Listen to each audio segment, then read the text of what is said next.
Welcome to the Weight Pull Podcast. Strength, pull, passion.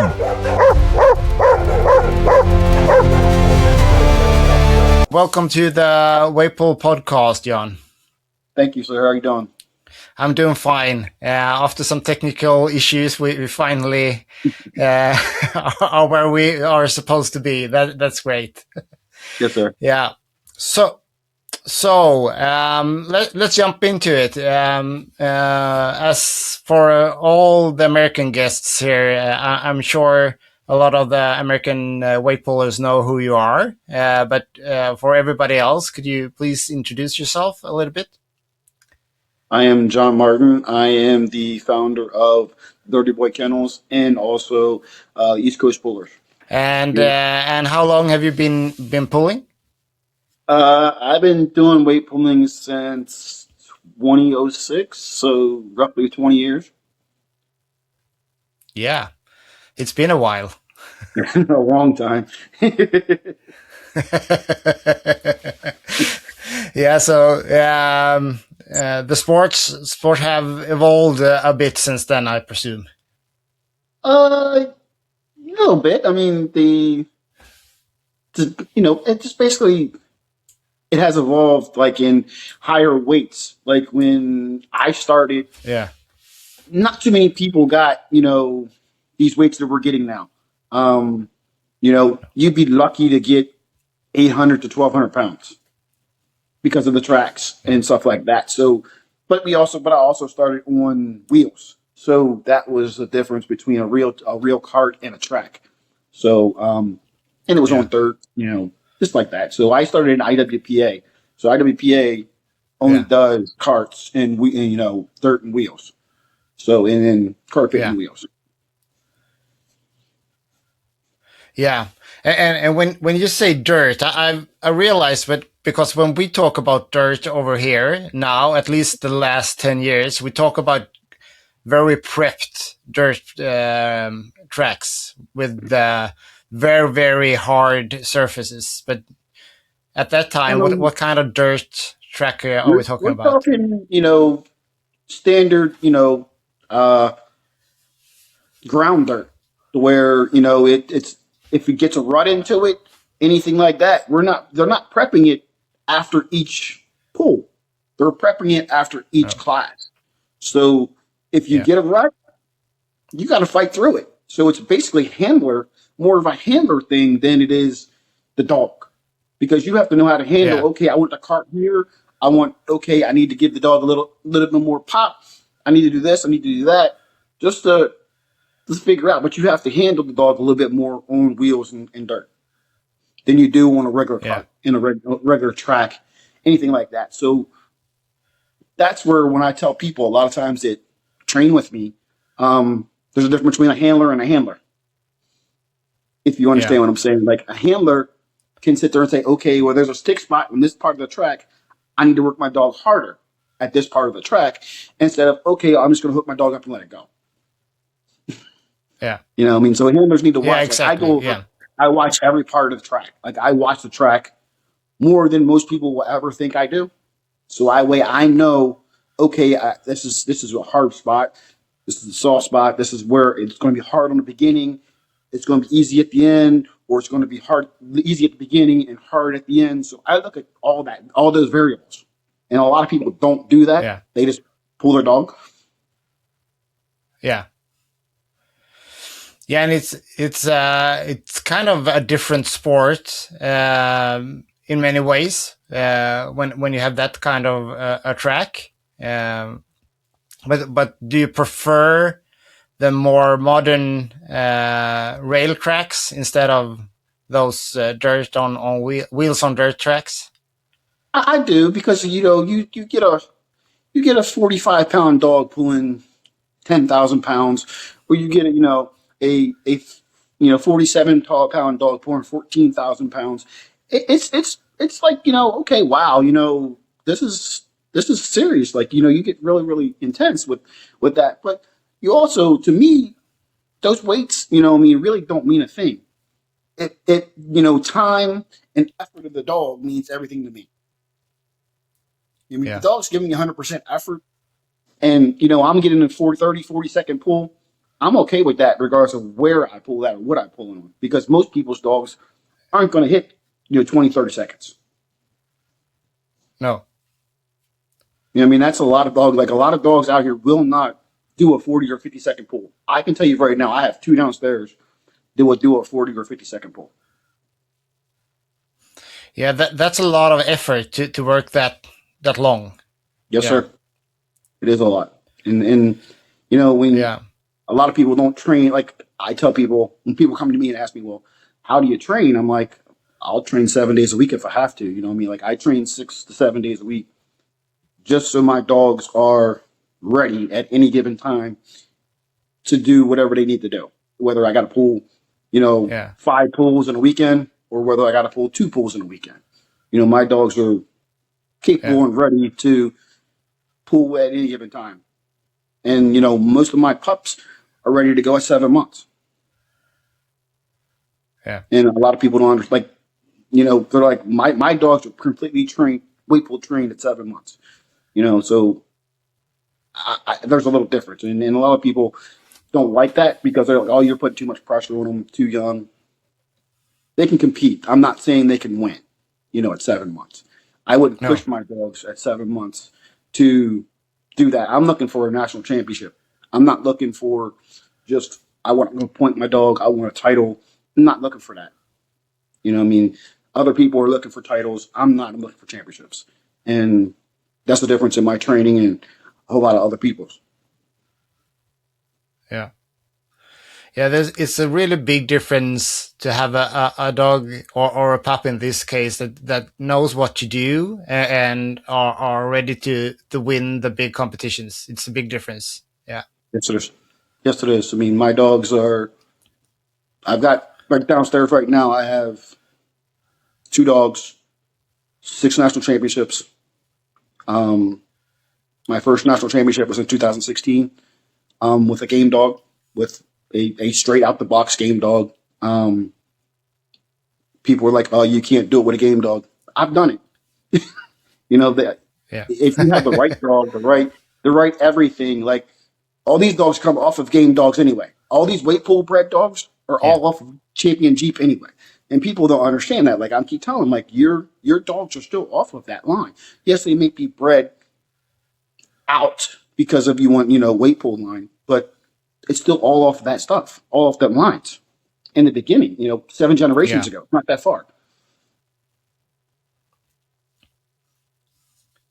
No, it's quite interesting. I've been looking into a little bit, at least the pedigrees of some of the dogs, and as you said, it's I don't know much about the pit bull lines, but I can recognize pretty far or pretty soon dogs like Jeep, as you said, and some other bigger names, named kennels at least, Mm-hmm. from the game side of it. So it's not that far away, No, as you no, said. no, not even. I mean, and like I So said, in my dogs alone, 7 generations out. Actually, well, I'm sorry, my 2 older dogs that are national champions, 7 generations out. Um, Jeep is right there. So, yeah, my dog Woe and my dog Flex, pretty much 7 generations out. Jeep, Honey Bunch, all that's right there. yeah, Which a lot of people don't know that or yeah, don't look and in the pedigrees. no, but I think a lot of people, they don't look that far back. It's not that far actually It's not. genetically, but people think about more than three generations back, and then they don't look anymore. But it's you can see quite a lot of contributions far back, Mhm. Mhm. as five, Yeah. 6, and 7 generations back. Yeah. Yeah, I mean, So yeah, continue. so again, like I said, we talked about it before. Started in 2006. Um, my first dog was a Jeep Red Boy Jocko dog. Um, she placed third in 3 different organizations, 3 different nationals. A lot of people can't say they did that. I've been fortunate to have some good dogs in my life, and that's all I can say. The training wise has come a long way. I've learned more over the years, and I just keep getting better, so the dogs keep getting better. Yeah. That's what I take pride in. I take pride in perfection of everything I do. Yeah. So if I haven't perfected it, I will put time, effort in perfecting everything I do. And a lot of people Yeah. don't do that. Like I've sat there for hours just doing starts with the dogs, just start and stop, just to get my starts down. Because a I do a turn and burn, which they call. So that way I hook the Yeah. dog up, stay 2 feet away from the cart, and turn the dog and let the dog go. So, excuse me, anything closer than 2 feet, if a judge can call a slingshot.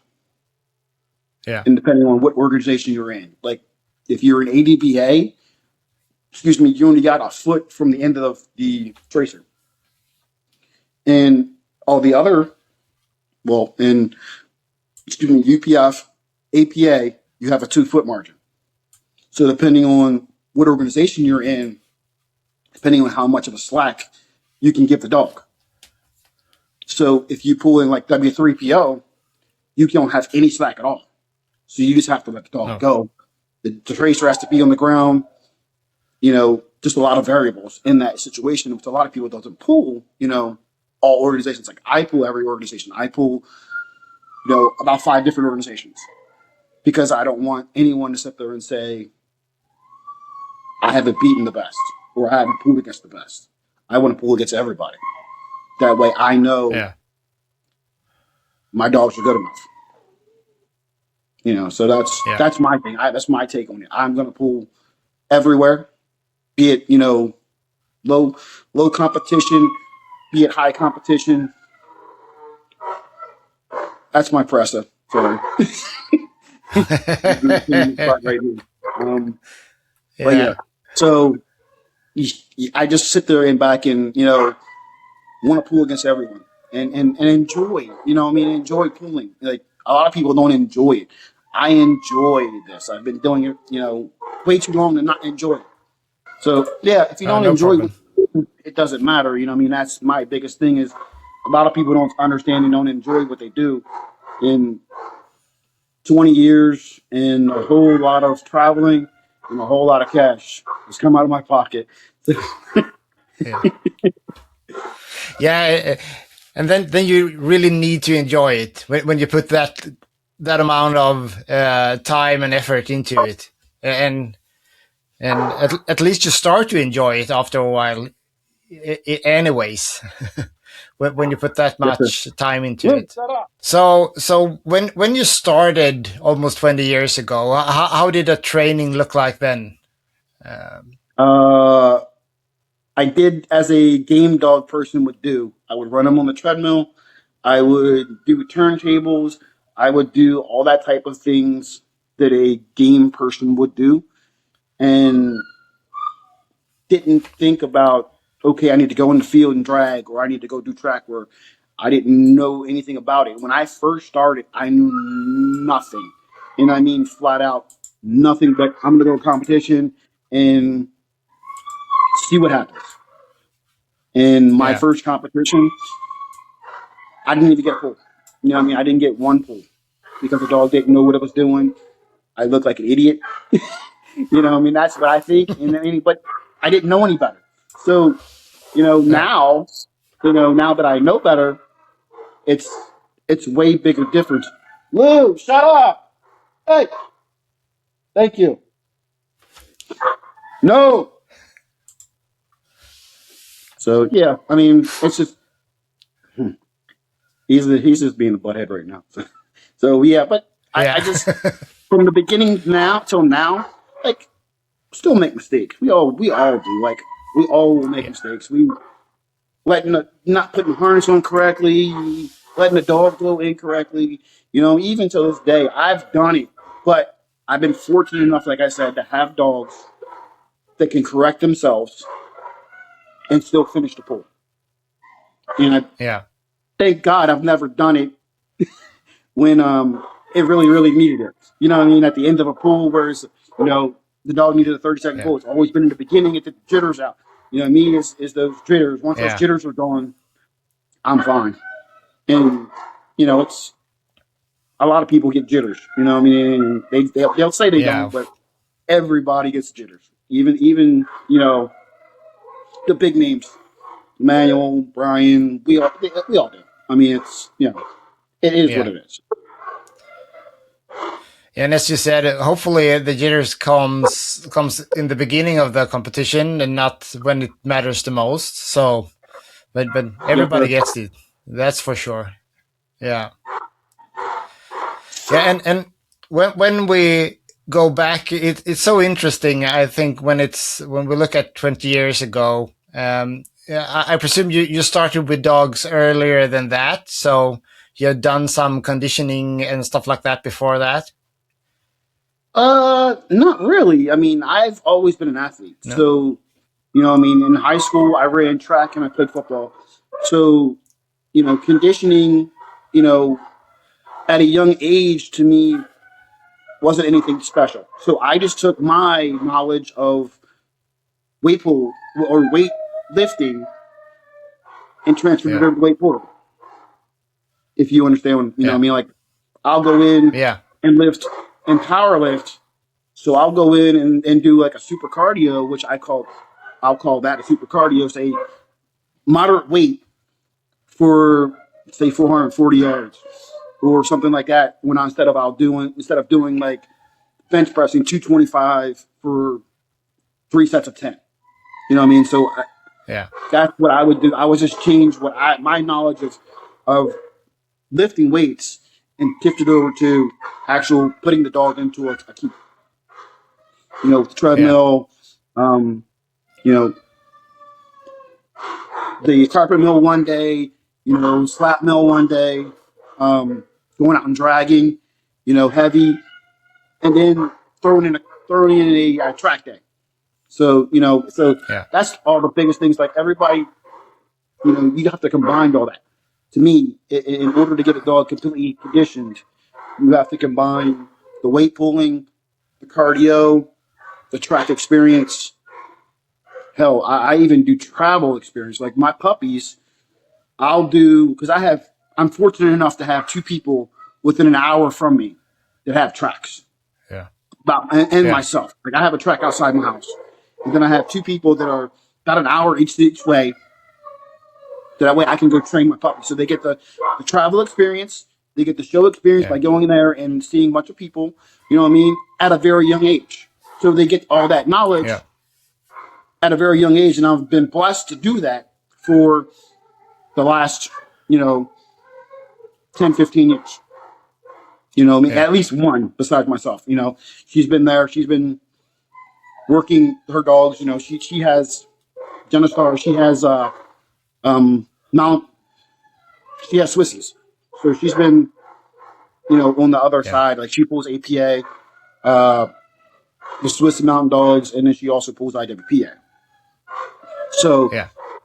I'm been grateful to have, you know, tracks over there, or like also the other side of it, um, Maryland Elite. You know, they have a club that's basically a UKC club that a lot of people, you know, pull UKC. So she helps train them, and then when I'm there, she always Yeah. asks me, "Can I help? You know, train these dogs?" And I'm like, "Sure, no problem." You know, like I'm using your track. Why can't I help? You know, I mean, it just makes sense to me to help you to help them Yeah. in order to, you know, get you and them better. You know what I'm saying? So you know, Yeah. I've fixed a lot of dogs over my time period. Or actually, should I say, I fixed the owners. The owners were the problem, Yeah. not the dogs. So It's that's the always problem the is I can same train when it any, comes to dogs. Yeah. Yeah. you know, I can train any dog. Like I've trained dogs from a cute, like my Pressa downstairs, a bull terrier, my pit bulls, uh, a bulldog. You know, I've trained a lot of different animals just to get in and been successful about it. Like the one bull terrier that I trained when she was 9 months old, she had the highest percentage of the bull terriers ever at 9 months old. Yeah. So Yeah. That's I, I'm pretty good at what I do. The dog could have been better if I had her longer, but I only had her for like six yeah. weeks. So, Yeah. you know, Okay. Yeah. Yeah. Is that Navi? Navy, yes, Navi, that's Navi. Yeah, or yeah, yeah, Navi. Yeah, I've tried to do some research on you, so I found at that's least fine. there's a lot Hey, of I mean, people terriers, but yeah, yeah. Is there a big difference between the breeds and the dogs that you have fixed compared to um, like a dog like Flex, who I presume is more a Wakeful bred pit bull? Flex was so easy; it was ridiculous. He was so easy. Yeah. He's never gave me. I've never corrected that dog not once. Um, Wow. other animals, not so much. Like my two downstairs, Woe and Flex. Yeah. I've corrected Woe once, and I've never corrected Flex. So they've never gotten any corrections. They don't know, any better but to do what they're supposed to do because I've never had to give them any corrections. I've never had to do anything like that. Now, on the other hand, when it comes to Navi, oh my God, that dog was for the first, 3 weeks, 3 weeks, it was a correction every day. You know what I mean? So, I mean, I Yeah. got her. She finally got it, but she was young too. So she was only, when I first pulled her at Bully Max, she was only 9 months old. So I got her, 6.5, Oh. 7 months old. You know what I mean? When I first started training her. So she kind of had some experience from the owner, but not to where she can know how to pull. You know what I mean? So I literally had to retrain her, and condition her mind and her body. So I tell everybody, Yeah. the mind comes first, then the body comes. Once you get the mind to click, the body will come. Yeah. Yeah. That's very true. But is there so? But when you see you said you helped a lot of dogs to or corrected a lot of handlers, But is there any common thread about those who done something wrong, or what can you they get speak about nervous. that? They're nervous and afraid they're going to mess up, or they see the dog as like aggressive towards other animals or something. So they get this fear. Oh, my dog's going to go get this other dog, or oh, my dog's going to run between my legs, or something else. I'm like, just relax. If you relax, the dog will Yeah. relax. If you don't relax, the dog's going to be tense. The dog's going to feel it. Your anticipation or intensity between through that harness or through the collar, through a leash, you have to relax. Like I had one woman that was, Yeah. a few weeks ago up at the Maryland Elite Club. Maryland Excalibur Club, and she said the dog was just jumping on her, this, and this. I'm like, okay. So I was trying to figure out. So I watched her, and I told her, I was like, look, you're waiting too long in the chute to let the dog go. I'm like, you need to have somebody Yeah. hook the dog and get away from it. As soon as I did that, the dog was right on point every time. Like I'm just looking at everything on, to where I can tell when a person, is just waiting too long. When the dog's ready to go, Yeah. let it go. You know what I mean? Like that's why Yeah. I turn and burn. So I don't have my puppies now. My puppies, I'll do that where I'll cuff them in my hands and walk them out. But my full-grown dogs, we're turning and burning. Yeah. So So that so way, there's uh no waiting for me. I'm out of their way. yeah. So what's the reasoning behind the turn and burn instead of The reason doing behind for like I me know anyway, Brian do the fire out and yeah. it benefits me to get out of the dog's way because my dogs, Yeah. when I'm conditioning them and when they're ready, like I can tell them to hold and stop them, and then try to give them a break out in the field. And before I can give them that 30 to 40-second break, they're pulling again. So they know as soon as, Yeah. as soon as they hit that track, and as soon as we get to the end of that track where the card is, they know they got to go the opposite way. So they know Yeah. this. So therefore, they're anticipating. Like, I don't know if you ever watched videos of Woe, but she's anticipating to go back the other way. Flex is the same way. Yeah. If you watch the videos of Flex, he's always looking to where he can turn. Woe Yeah. would pin pat real slow down the track, just waiting for me to hook her and let her go. So, Yeah. these dogs know, okay, my job is when I get hooked is to go forward. And some people don't train that. They want to train them to sit. They want to train them to stay there until they're ready for the dog. To me, that's not a good way to train, but that's my opinion. Other people may think Yeah. it is. Um, I've never met an obedient dog that has gone through obedience that will not stop on a person. These dogs out here that are not quitting, they don't have no obedience training. They don't. There ain't not No. one of them. They may know, they don't know sit, they don't know down, they don't know stay, they don't know none of that. I guarantee you that. I promise you that. All they know Yeah. is to go forward when they are to pull. And these dogs like Flex, Yeah. only thing he knows is ready, work, and okay. Okay means stop. Ready means are you ready to go? And work means work. That's all that dog knows. Yeah. So it's just simple. Yeah. That's what I mean? yeah.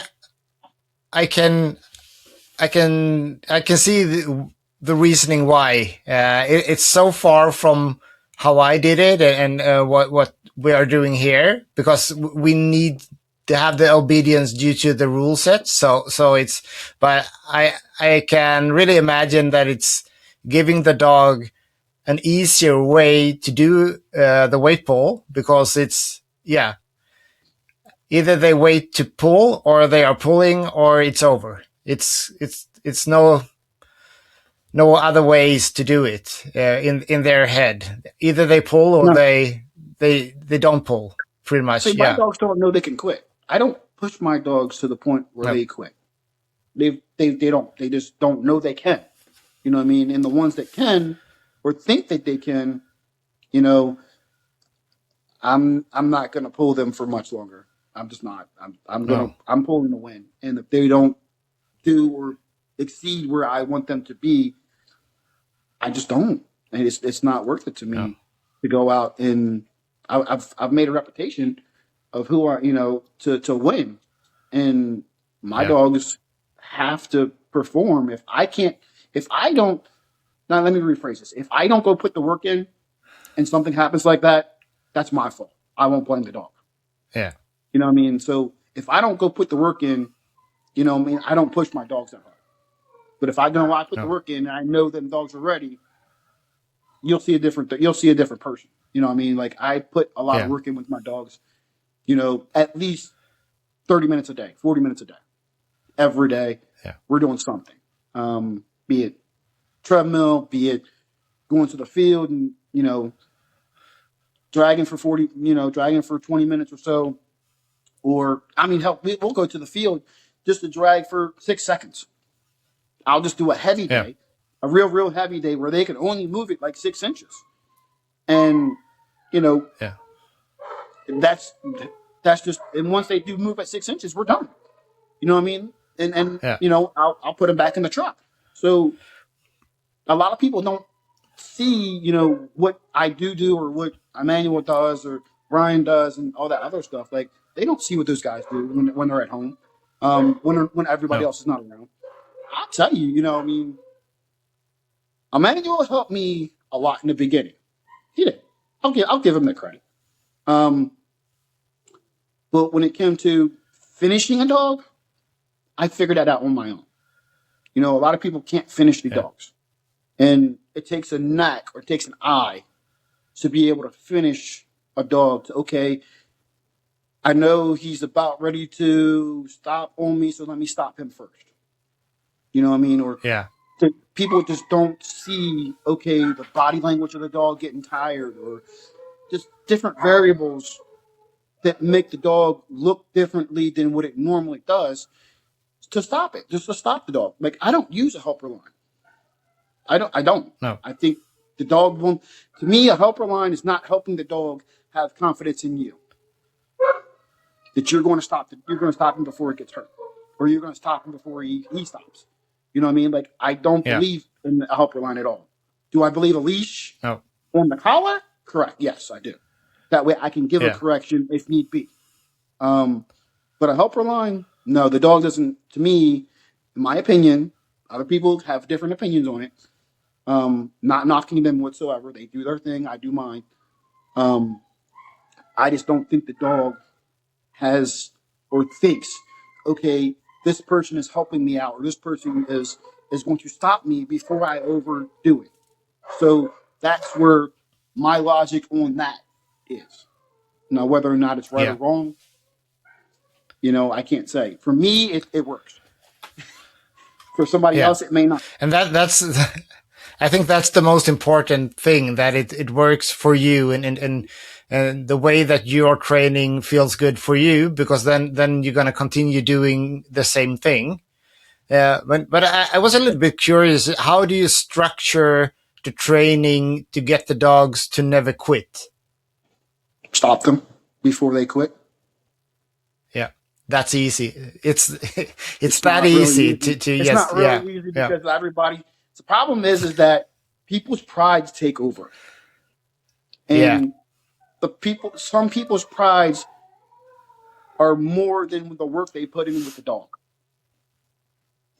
If you understand what I'm saying, like they yeah, don't. They yeah. I may they understand might put totally. Yeah, 2 3 days in a week, and they think that dog is going to be able to pull 30, 40 seconds, and some dogs may just do that.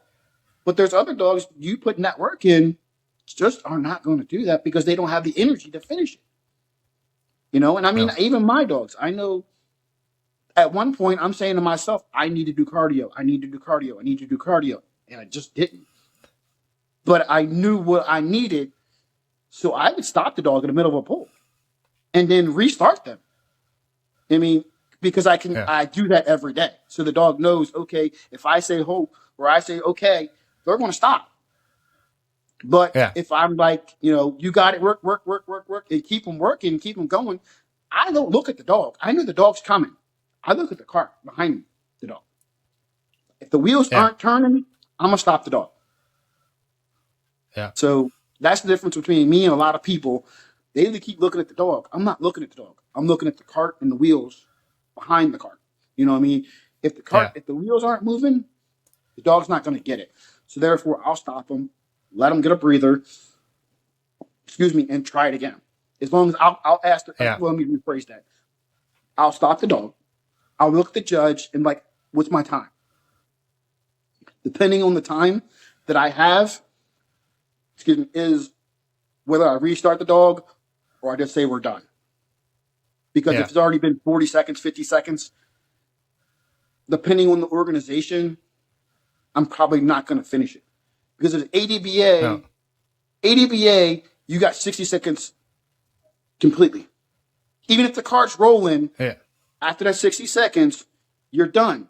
But if you go to yeah, APA or UPF, as long as the cart is existently moving, you can still finish that pool and still get a victory or still get that pool to count. So depending yeah, on where I'm at is depending on what strategy I use too. A lot of this is yeah, all strategy. I mean, it is. I mean, to sit down and think about, okay, well, what organization am I in? What are my passes? Because with ADBA, you only get 4 passes. With yeah, UPF, UPF and APA, you get unlimited passes. yeah, So you can sit there and come in and pull one time and then wait till everybody goes out and then pull again. So, but with ADBA, you can't. You have to strategize that. You got 5 minutes yeah, per in between pulls. You got 4 passes. So you got to make sure you come in at a certain time. You know what I mean? You don't want to come in too early, but you don't want to come in too late. You know what I mean? So exactly. Yeah, that's where I say a strategy comes into play. But Yeah. now, if you pull IWPA, you have maximum weight you got to come in, minimum weight you're going to come in.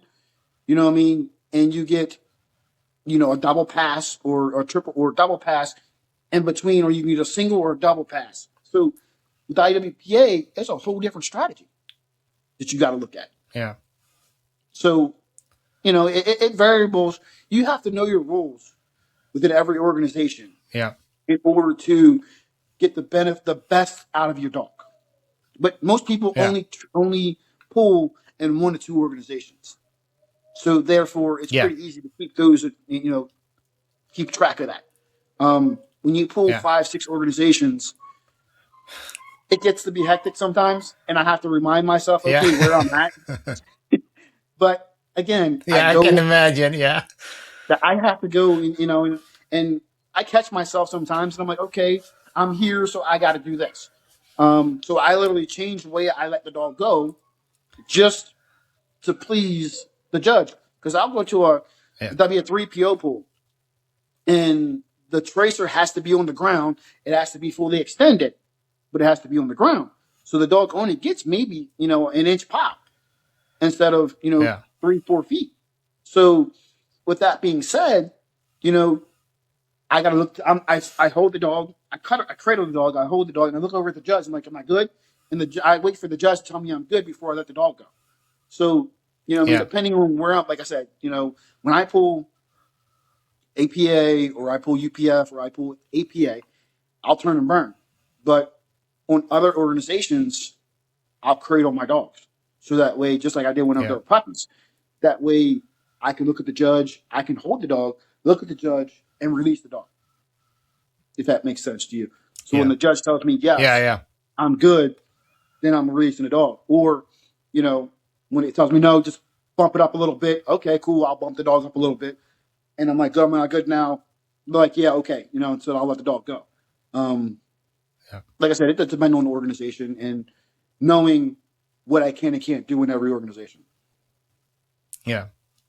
So is there a big difference when you get 1 inch or you get the 2 or 3 feet of that pop, as you said? Does it make a big difference for the dog? It's a Yeah. difference. The dog can actually, if the right dog hits it, the cart can actually move just by giving a little bit more pop. Like I said, Yeah. the dog gets a little bit more pop, it can actually move the cart faster or off the line harder, quicker. Yeah. Instead of having to work it out. Like some dogs come out and just, okay, the tracer gets fully extended, and then literally have to muscle it out. With getting a little bit more of Yeah. a pop, they can get the cart to move up just the slightest little bit, and then roll with it. So once it Yeah. starts to move, and they just gradually go with it, you know what I mean? It can work to somebody's advantage, especially with a smaller dog. With a smaller dog, that can work to your advantage. Even with a bigger dog, it can work to your advantage because most big dogs, the only thing they really have to do to get the weight doing is lean forward. You know what I mean? So Yeah. in order for the dog, if a big dog to get the weight moving, if they just lean forward, put a little bit of pressure onto it, it's going to move. Now with a smaller dog, it's going to take a lot more energy. Yeah. You know what I mean? And some people don't do this, but I do. I'll go take a scale with me to the field, and I'll look at linear pressure Yeah. or linear weight. So that way I know Yeah. exactly how much weight the dog can pull linear wise. So one thing that I do that the other people don't do. So that way I know, or I think they don't do. I don't know if they do or don't. Um, No. but me, I try to, okay, this is what I need to do. This date, I'll go out and I'll check it before I even put the dog on it and say, okay, it's this much weight. So say if I got 55 pounds on a tire and it takes 65 pounds of pressure to move it. Yeah. Okay, well, I know it's going to keep it moving. I need 55 pounds, but to get it rolling, Yeah. I need 65 pounds of pressure. So if I can get the cart moving, and I try to transfer that over to a track, you know what I mean? So Yeah. okay, depending on how hard the track's moving is depending on how much pressure it's going to take to get it rolling. And Yeah. when the pressure just gets too high, the dog's not going to get it moving anyway. When the pressure is No. right where it needs to be, and they just can't finish it, that's cardio to me. If the dog just can't finish, Yeah. and the dog's still giving you every ounce of effort, you still don't have enough cardio. It's not like it's not strong. It's just the cardio is not there in order to finish the pull. Big, big thing is, you either have too much cardio or you don't have enough strength.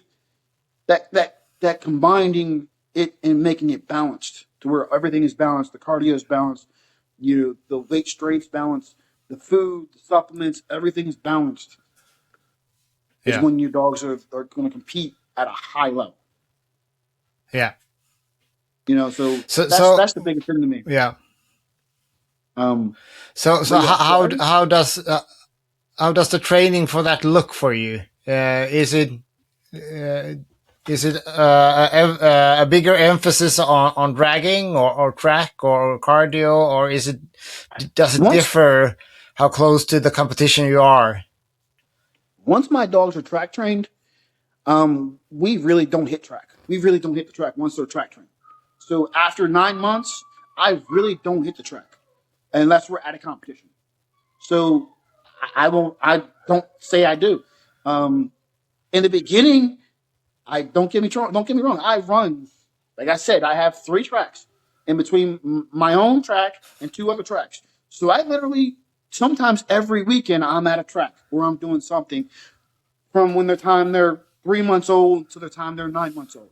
So that way they get the travel experience again, they get the track experience, they get all that stuff before they're 9 months. And once they're 9 months, they're completely pretty much track trained. So therefore, I don't do track. I don't.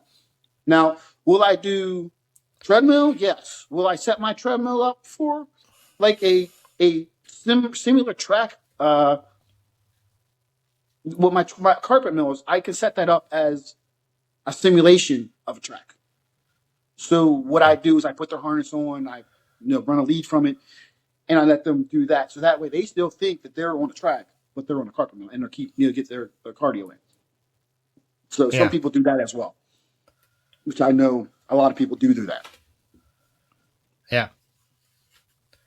Um, So in the beginning, when the dogs are young, you do a lot of track with them to get them track trained, and how do you structure that training, and what do you um, do when you train track? Yeah, with the when smaller I train dogs. track is basically, we are going up in weight but I look at times.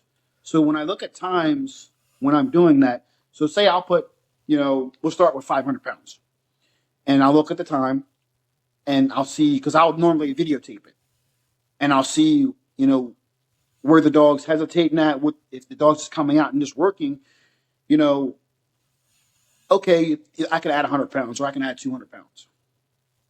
And then I'll do the dog again. Okay, the dog stuttered on the beginning, so maybe I want to go 100 pounds or half that, like 66 pounds, depending on the body weight of the dog. Just to try to get the best out of the dog. You know what I mean? Like when I'll go again with the different organizations. You know, IWPA, you have a set weight. Every time they add weight, they add a set weight. With APA Yeah. or UPF, you can just put one block. You know what I Yeah. mean? If the judges grow okay with it, you can put one block just to get the dog, where you can do a body pound just to get that dog to get the extra out of the dog. You know what I mean? Say if instead of putting, Yeah. with IWPA, you have to have, in IWPA, W3PO, you have, say, a set weight of 150 pounds. So, Yeah. and at every increment, you have to go up 150 pounds no matter what.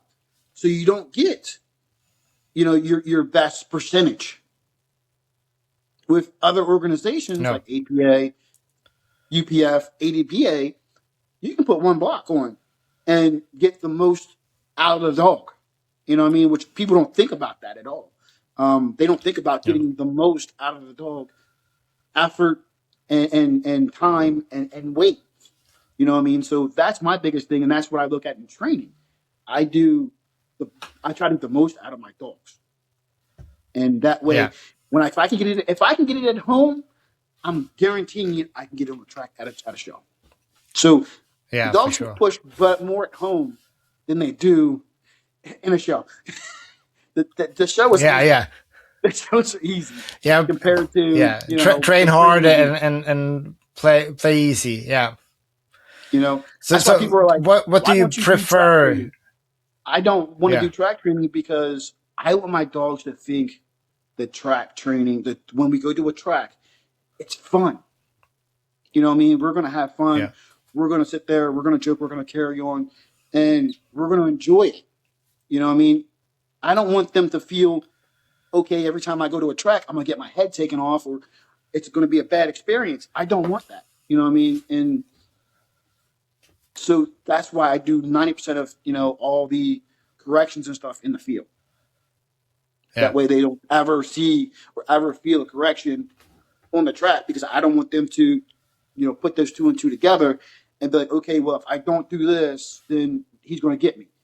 I don't want them to think that. I want yeah, them to have fun. I want them to enjoy it, you know, and go that route. Like, I don't like giving corrections at all, um, but it's yeah, inevitable for some.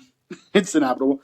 Um, yeah, but other than that, I mean, it is what it is. I mean, we just go ahead and have fun and try to have fun with the dogs and enjoy this stuff. You know, what I mean, that's what we're here for. It's a hobby. Well, let me rephrase that. Some of us it's a lifestyle, others it's a hobby.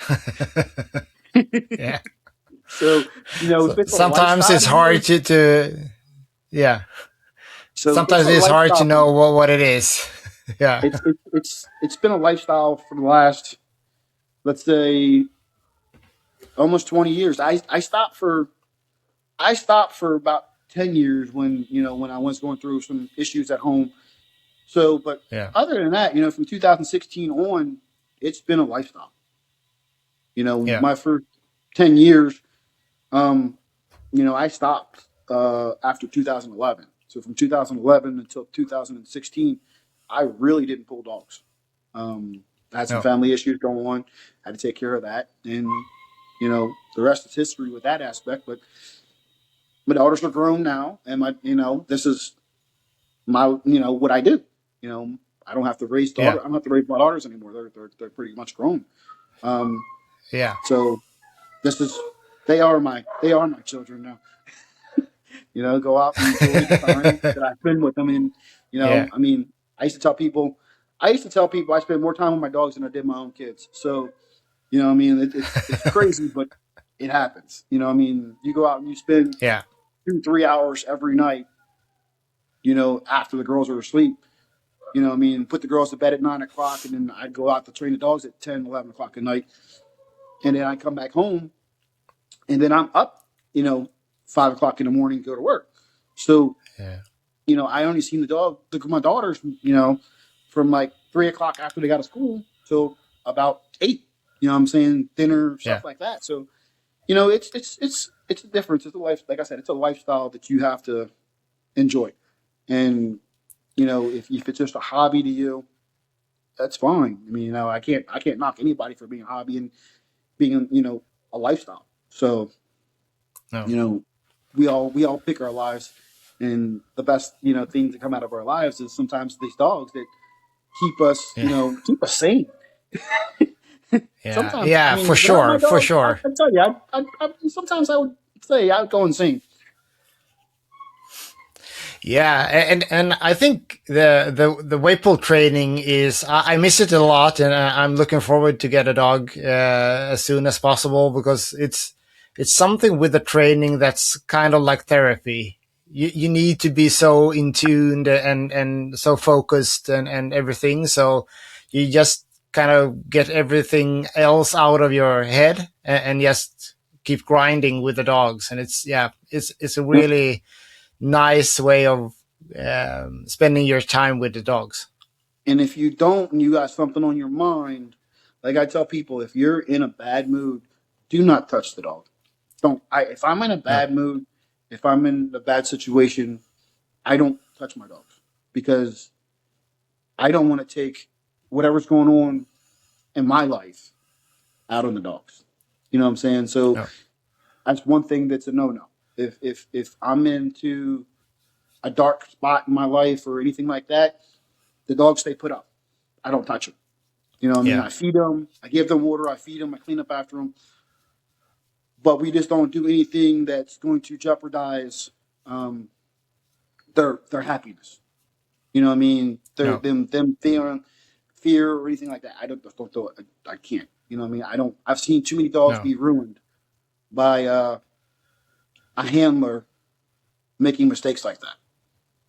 You know, Yeah. going in, not being, you know, being upset and taking it out on a dog. And I've seen too many dogs be Yeah. ruined like that, and too many dogs, you know, that are, it can't be that way. You know what I mean? You have to, okay, No. pick and choose on what you do, whether or not it's, every day we go out no matter what, and just play tug or something like that. You know what I mean? But don't go train with the dog. You know what I Yeah. mean? If you're in a bad mood, No. you can go out and play with the dog, great. But just don't go train, Yeah. Yeah. because to me, if you take that out on the dog's going to remember that, and be it on the track or be it somewhere else, you're going to look at, okay, well, now I'm going to say to the person, and I'm not going to do my job. You know what I mean? And that's where that plays a factor. You know what I mean? Or some dogs that are capable of doing weight just stand there and look at you. I mean, Yeah. because okay, now you disrespected me. I don't have respect for you anymore, so I'm not going to pull. No. And that's where, like I said, that's where that, to me, is that I don't. If I'm in a bad mood, I don't, because I don't want the dog to lose respect for me, and No. therefore I don't want to cause issues where the dog starts stopping, anything like that. I mean, I just don't. So, like I said, I pride in making sure my dogs don't quit on me. Yeah. And that's And I think when you train them, they are extra sensitive to your mental state. It's like the channel is wide open for them, and if you're not balanced and you try to push them, then you really risk to ruin them, and yeah, and make them lose the fun part and the nice thing about whatever kind of training it is, but especially when you're pushing a little bit extra physical weight, or any other type of physical training with them. It's really important to, if you have a bad day, don't train your dog. Just have fun with them and enjoy them, and let them guide you to a better place that day. yeah. I mean, that's the Yeah, biggest thing, is just trying to make sure you get out of that mood and you don't take it out on the dog. I mean, that's the biggest thing. Is a lot of people that I've seen yeah, over the years, and they'll they'll literally do some things that they shouldn't have done, or that the dog loses respect for them over it. Um, that's when the whole lot of issues variables come into play. You can you can solve those issues by not just letting the dog be for a day, letting the dog be for a couple of days. yeah, You know what I mean? I've The dog needs rest. You know what I mean? So that way, if you're in a bad mood, give the dog some rest. Stay.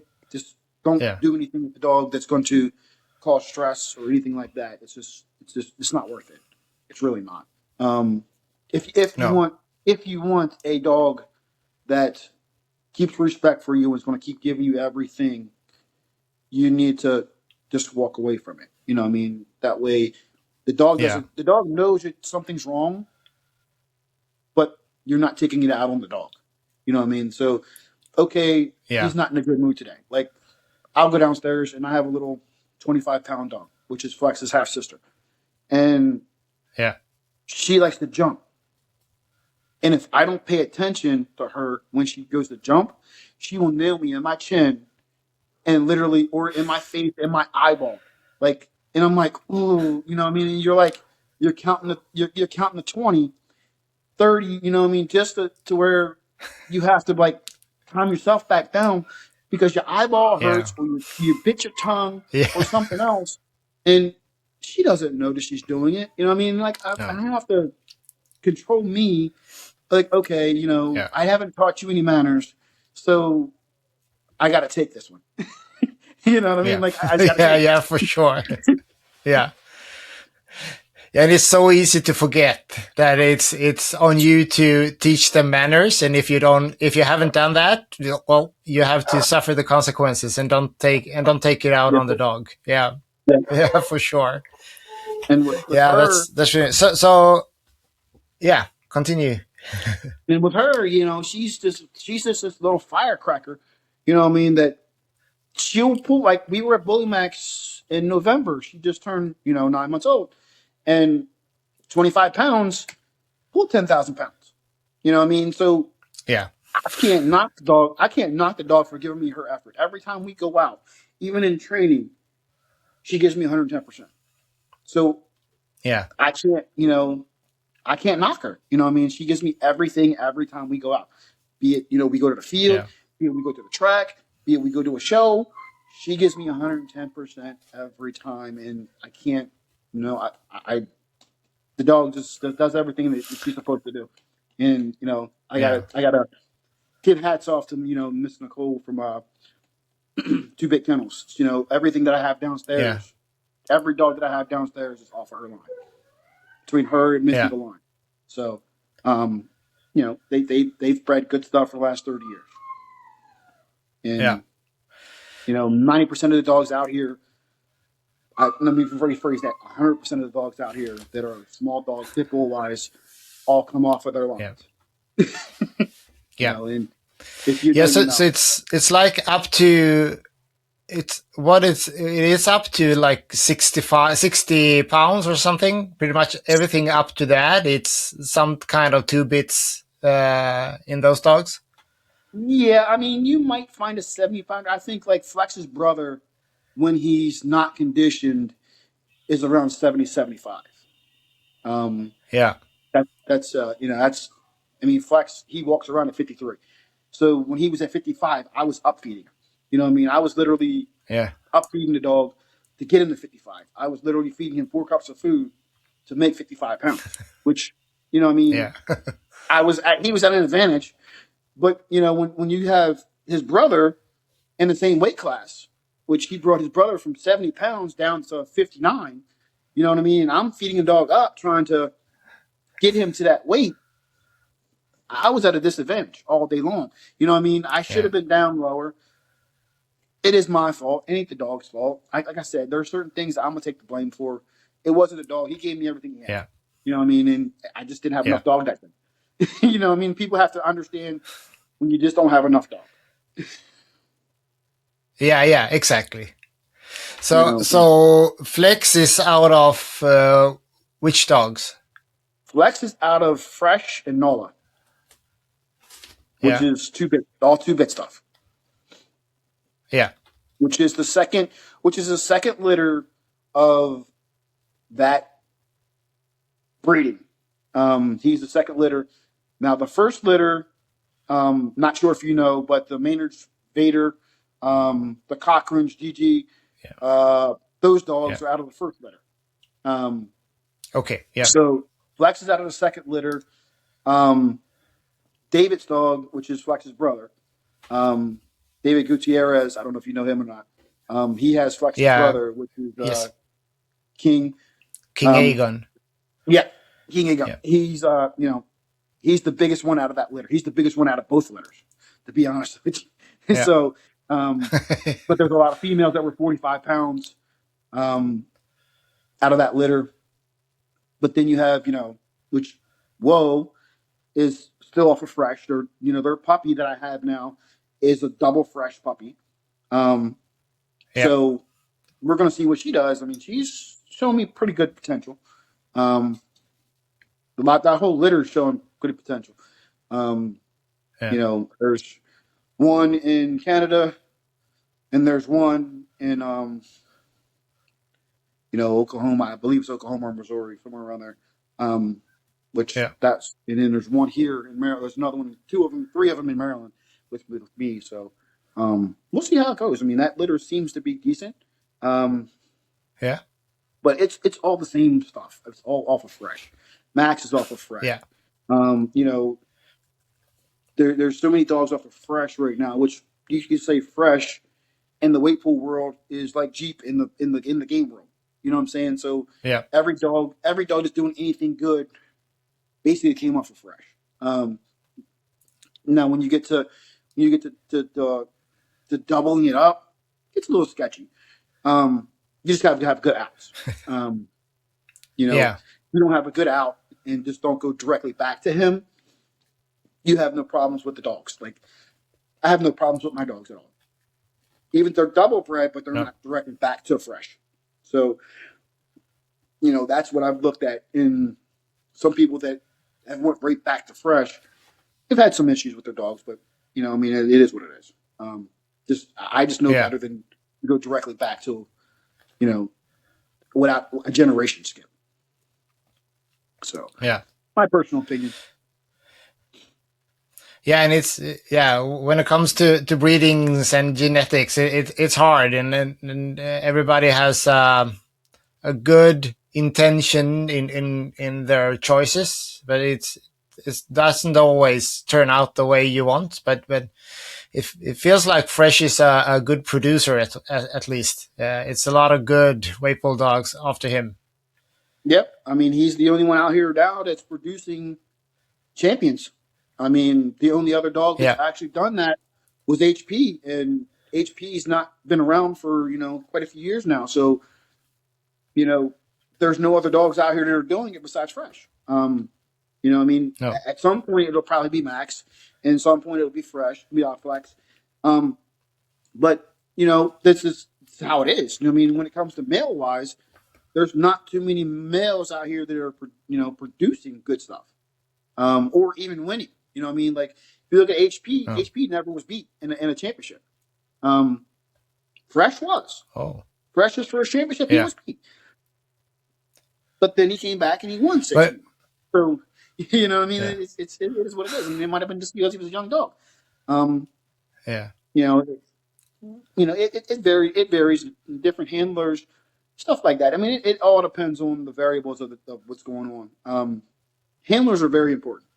I mean, Yeah. having experience handling a dog, getting the dog ready, um, is it makes a world of difference. And just if you're not a very good handler, being around someone that is, what I mean, talking to them, getting their knowledge. Um, Yeah. I'm not saying getting knowledge from just Joe Smo off the street or okay, this person has a club that's doing that. If you want to get good experience or good information from someone, the people out here that have national championships are the ones to actually go talk to. To get good Yeah. experience, to get good knowledge. Everybody's out here today trying to say they're a trainer, there's this, there's that, and the other, and some of them just can't train. And no disrespect to them, but they just can't. And it proves because No. their dogs are no better than the people that they're training.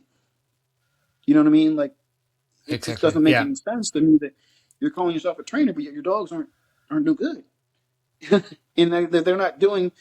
They're stopping on you. They're doing this. They're doing that. They're just there's so many variables into this thing, and I've seen a lot of people get involved with people that can actually train dogs, Brian, Emmanuel, stuff like that, and their dogs actually completely do a 360-degree change.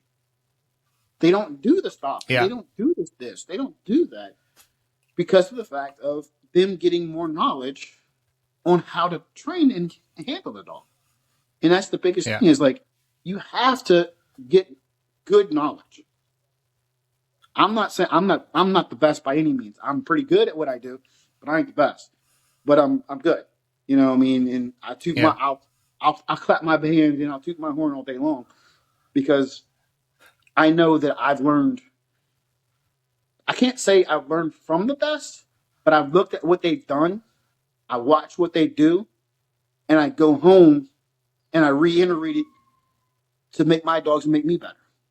You know what I mean? Over the Yeah. years, like I've gone I started pulling with Anthony Asuda, Phil Kanakis, people like that, which Gary Miller, Miss Nicole.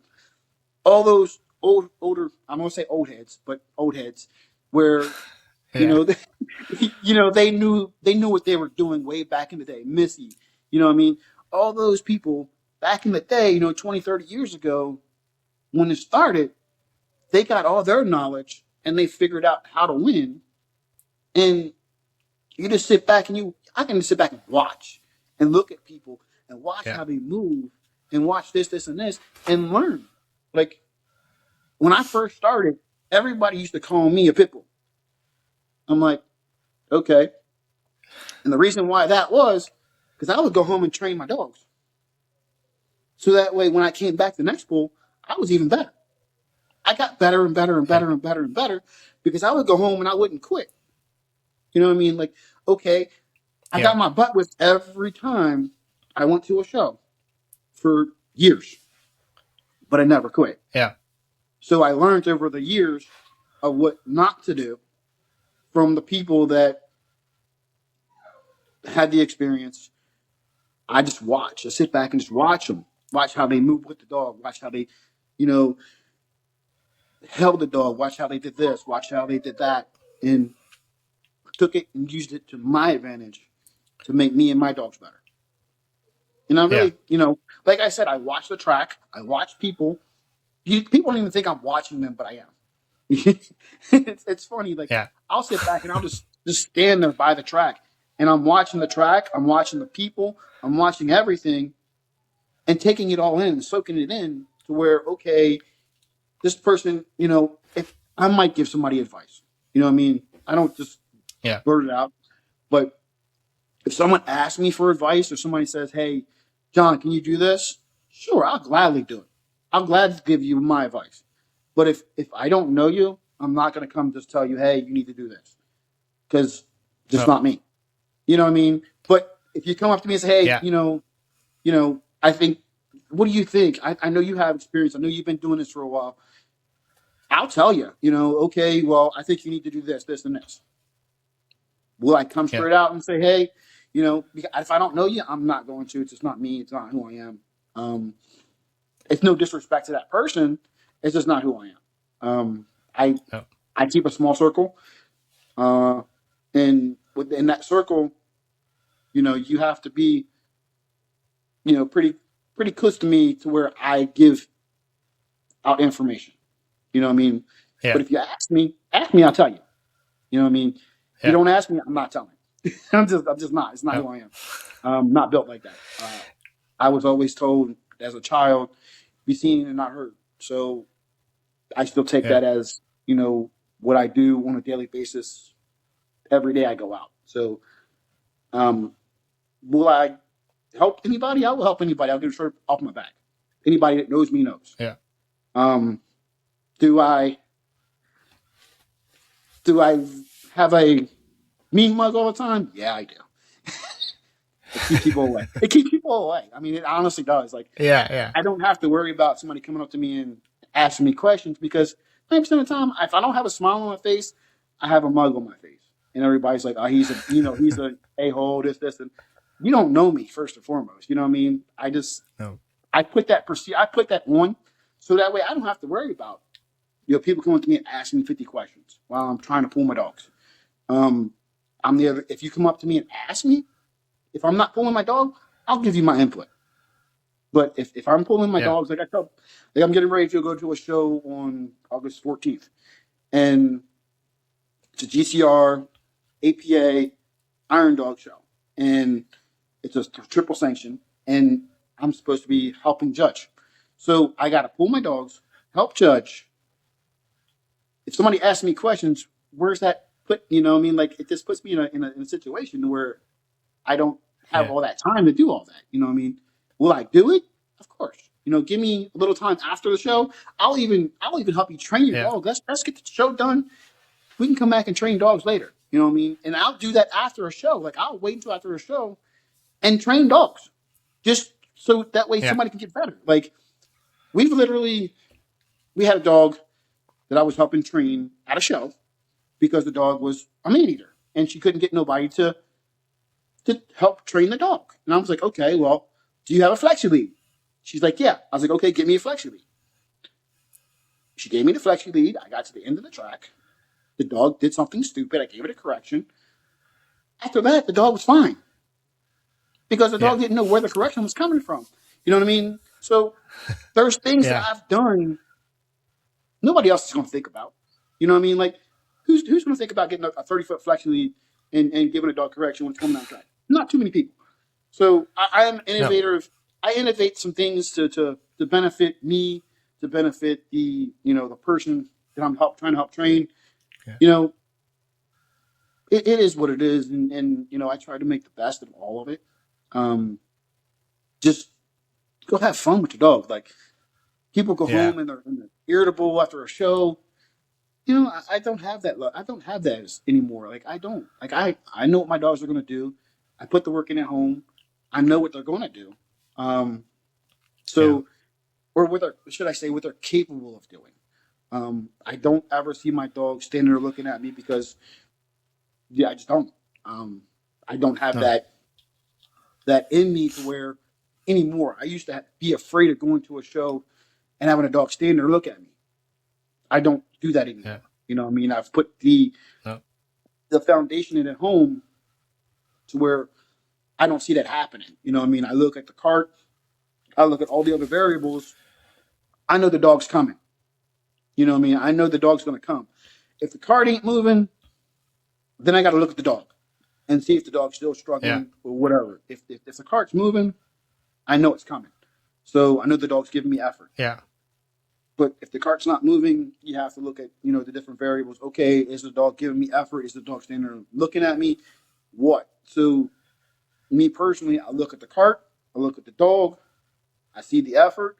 If there's no effort, I might push it.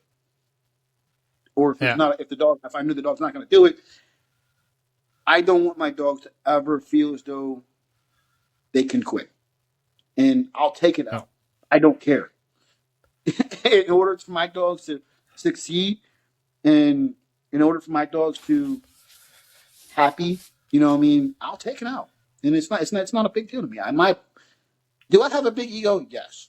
Will I sit there and put my ego aside? I have to. If I don't, Yeah. I'll never win another national championship. And that's my opinion. You know what I mean? Because that's just me. I'll never win another national championship because the dogs are going to quit. The dogs are going to do this. The dogs are going to do everything that I don't want them to do. So I'll take a L at a young age in order to when they become older, they'll give me everything they got. Like, well, Yeah. I babied her. I babied her for a year. I couldn't pull her for over a year. She was born in February. I couldn't pull her for a year. So I had to wait. I sat on that dog. I sat on Yeah. her and sat and sat and sat. And then finally, once she was old enough, she just came out and she just did what she did. And, 4 national championships later, I mean, I can't complain with the dog. You know what I mean? She pulled No. Iron Dog. That was her first national championship in 22. I'm sorry. 22 was Iron Dog was her first national championship. ADBA was her second national championship. APA, she got second. And then UPF, she got first with most weight pulled per pound. And then Yeah. W3PO, she won summits and pulled 10,000 pounds. Well, I'm sorry, pulled 9,000 pounds, 9 weeks off the puppies. You know what I mean? So, Wow. right. I mean, and that's where, like, she stopped feeding the first litter of puppies, she stopped feeding them at 3 weeks. She wouldn't feed them. And I was like, Oh. okay, well, if you don't want to feed the pups, then we're going to go train. Yeah. So I started feeding the dogs, feeding the puppies. You know what I mean? Started meshing out food at 3 weeks, started, giving them, everything they needed. Pups turned out great. We just went and worked and, we went to, like I said, went to summits. She pulled 9,000 pounds, 9,800 and some odd pounds, 9 weeks off puppies. And not too many dogs I know for a fact can do that. Not too many trainers are going to go and train the dogs, No. you know what I mean? So the way I look at it around here is now she doesn't do anything. I haven't conditioned her, trained her, except for run her on the mill here and there. But I haven't done anything for with her in Yeah. about 2 years. Um, And people go like, why don't you? She's only 4. Why don't you? I'm like, no, I got too many other dogs that are younger that I have. I have her offspring. Why do I need to go back and Yeah. bring her back out? I'm gonna go out on a victory. I'm not going to go out on the L. You know what I mean? That doesn't make no sense to me. You know, I'm gonna No. go out when she's in a high. You know what I mean? Not when she's at a low and she hasn't been worked. Nothing's been done to the dog. You know, that's just putting. That's. I mean, I can put a harness on her right now, and I guarantee she'll try to pull. I guarantee it. You Yeah. know what I mean? She's going to try to do it, but she just doesn't have the strength. I guarantee that. I know she doesn't have the strength because I haven't Yeah. done nothing. You know what I mean? So why put her in that position? It makes no sense. You know, people don't understand that. No. Like, don't put your dogs in a position just like you don't want to put. You know, you don't want your employer to put you in a bad position. So No. that's how I look at it. You know what I mean? It's I'm her advocate, and I'm all my dogs' advocates, and Yeah. I wouldn't want them to go out and do something that I wouldn't do myself. No. And that's where I look at that perspective. You know, what I mean, if I know I didn't put the work in, I'm not going to push them as hard as I would push them if I'm training for nationals. You know, what I Yeah. mean, if I'm training for nationals, you know, we're going out every day. We're doing what we need to do to win. You know, and like I Yeah. know I have a target on my back, and most people that are good have targets on their back. Me, Emmanuel, Brian, you know, all those guys, we all have targets on their back because everybody wants to beat us. Everybody wants to be Yeah. For sure. as good, if not better, than you know you. And I like Yeah. that. I enjoy that. You know what I mean? That makes me go home and work my dogs more. And I tell people that all the time, I'm like, okay, that's fine. I just go home and work my dog more. You know, I'm not going to argue with you, fuss and fight with you. Yeah. We'll see when it comes down to it. We'll see what happens at the show. You know what I mean? And if you beat Yeah. me, you better head come on your A game. Yeah. You know, I mean, Yeah. that's Because all I tell them. I you're don't. gonna come You know, prepared. Yeah. yeah, you come on your A Yeah. game. Like if you don't come on your A game, if I don't come on my A game and you come on your A game, I get beat. That's my fault. It's Yeah. not the dog. It's my fault. Yeah. So that's how I Yeah. look at it. Like, if I don't come prepared on my A game, be it me mentally and the dog mentally ready, physically, we're I don't beat I beat myself more than I've ever gotten beaten. You know what I mean? Like I'll get in my head Yeah. and stuff like that. I'm like, you know, and I beat myself. And people do that all the time. I'm like, I've done that more times than the dog has ever failed on me. You know what I mean? Like I've Yeah. literally gone to a show, a national championship, UPF, in 2018 to be exact. 2018, 2017, 18. Went to UPF Nationals and brought me. It was me and another dog, and we did 1,000 pound drop. I started thinking about it. I'm like, oh, maybe I did a little too much. But after the thousand Yeah. pound drop, I mean, she got it 6 inches away from the end line. But if I did a 900 pound drop instead of the 1,000 pound drop, I'd have probably finished the pool, had second instead of fourth. You know what I mean? Like, Yeah. I I know I need to go for the win first and then percentage. I know this. Yeah. Ego played a factor in that part, and that's where I had to lose my ego. Yeah. If you understand what I mean, like I've Yeah. done Yeah. some Yeah. For crazy sure. things over the years. Done some crazy things over the years to where I've literally had to, okay, you know what? I need to back off a little bit. You know what I mean? It's not worth it for the dog. The dog never quit on me. You know what I mean? I've never had the dogs quit on me. It's just I want them to finish. You know what I mean? I want them to be able to finish Yeah. and not play and not be able to place because of the decision that I made. You know what I mean? I want them to be able to place because of the effort that they put in, not the stupid Yeah. decision that I made as a handler. You know what I mean? So Exactly. that's where I look at it. So I try to make better choices nowadays. Um, you know, everybody, you know, makes a mistake every now and then, but mistakes you're supposed to learn from. You know, if you Yeah. don't learn from your mistakes, then you know you're really not doing anything. You're repeating what you've already done. Like I Yeah. don't do I don't do those type of things anymore. I don't have to slam 1,000 pounds on the dogs anymore. Like I already know where I'm going to bring them in at. 90% of the time, I know where I'm going to bring them in at, and 90% of the time, I know okay, well, I can run with this dog. I'll pick a dog and I'll run with that dog. So that way, Yeah. we'll go for weight for weight or whatever. Like I'll go with say if it's with Flex, I'll go run with Max or I'll run with run with Kelly and all these Yeah. dogs that are in his class and that are good dogs. And if I don't, if I come in subpar, I'm probably gonna get beat. But if I Yeah. don't come in subpar and I come in to where I know I can win, I know I can run with them dogs. I can run with anybody. Yeah. As long as I don't get in my head, I can run with anyone. And that's what I've learned over the years is just relax, pull my pull. Don't pull everybody else's pull. Pull my pull. If I can pull my pull, Exactly. I, I'm pretty hard to beat, and people know that. You know what I mean? So I just got to make sure I do everything and put myself in that position to where I'm capable of winning a show, and Yeah. everybody else is going to put their stuff in that position too. So with the dogs being the way they are now, um, versus the way they were, 20 years ago, everybody has, excuse me, everybody has a fresh dog. Everybody has a wheat pool line dog. Um, Yeah. Anybody that's winning, anybody that's in the top three has a weight pool dog, and 60 and under, should I say. They have a weight pool line bred dog. Yeah. Um, so, with that being said, 20 years ago, it wasn't the case. 20 years ago, they kept that tight. I mean, it was very few people that had the weight pool line dogs. Versus today,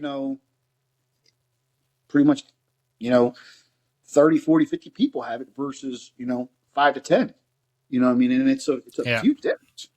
It's a very, very big difference in how things were ran today and how things were ran back in the day. You know what I mean? So, and like I said, I came out with game dogs. And I did my best with game dogs. And if I know now what I know back then, those dogs would be 10 times better. I guarantee you that. Yeah.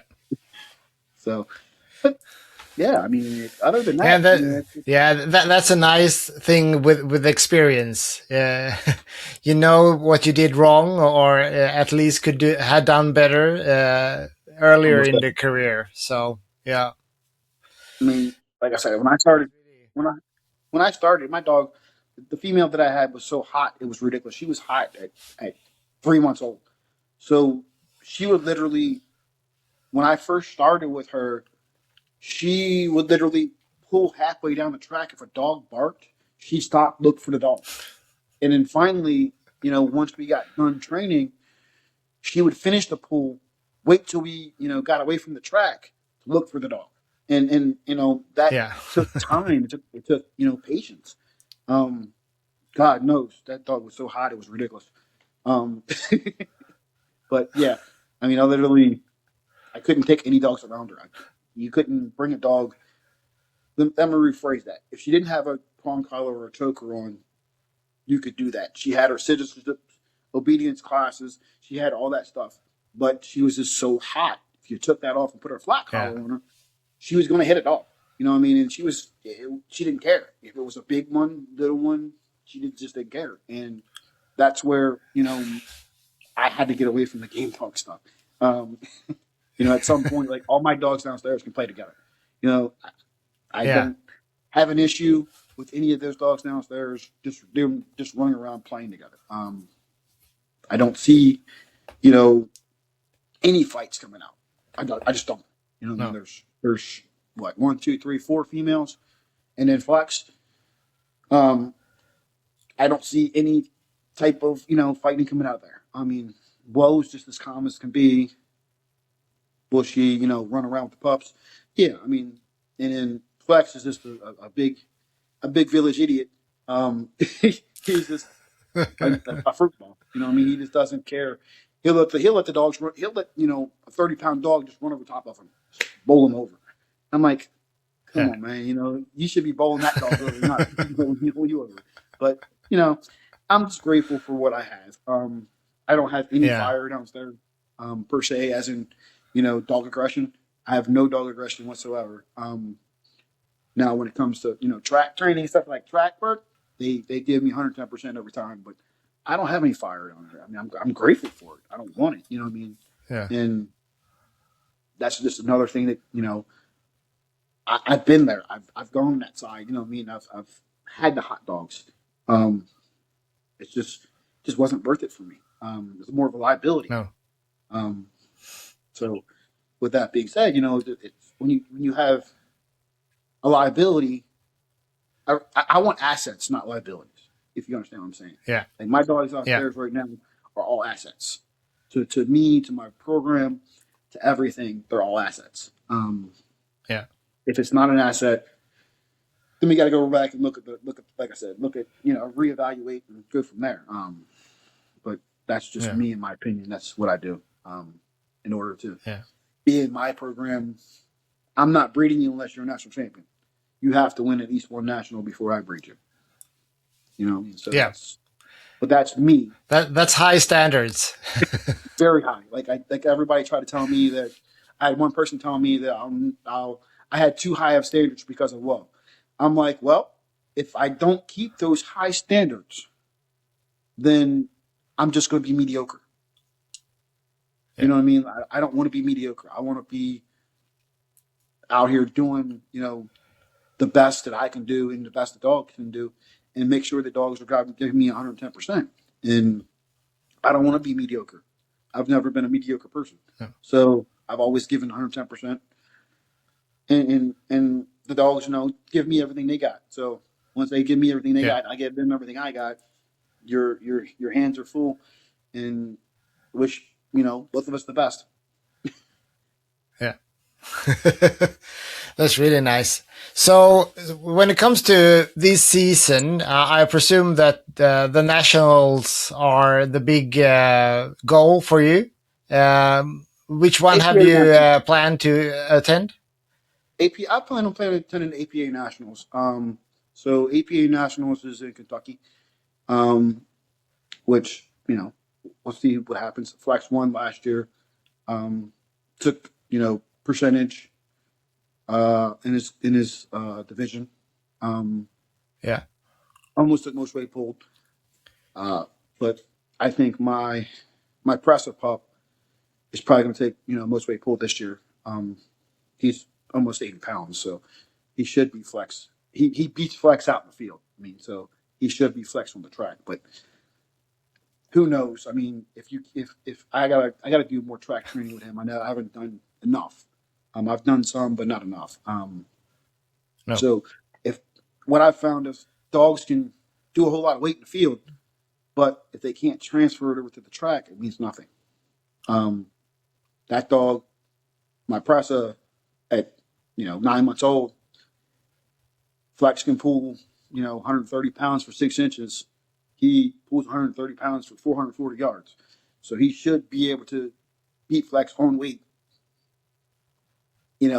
Yeah. on a track. Now, per se. Now, whether he can get his feet work down and apply, you know, uh, the track work compared to the field work, that's a different story. Like I said, I know he can pull weight. I know he's still getting stronger every week. Um, I just see it in the dog. I mean, he gets a little bit bigger, a little bit stronger, a little bit more confident.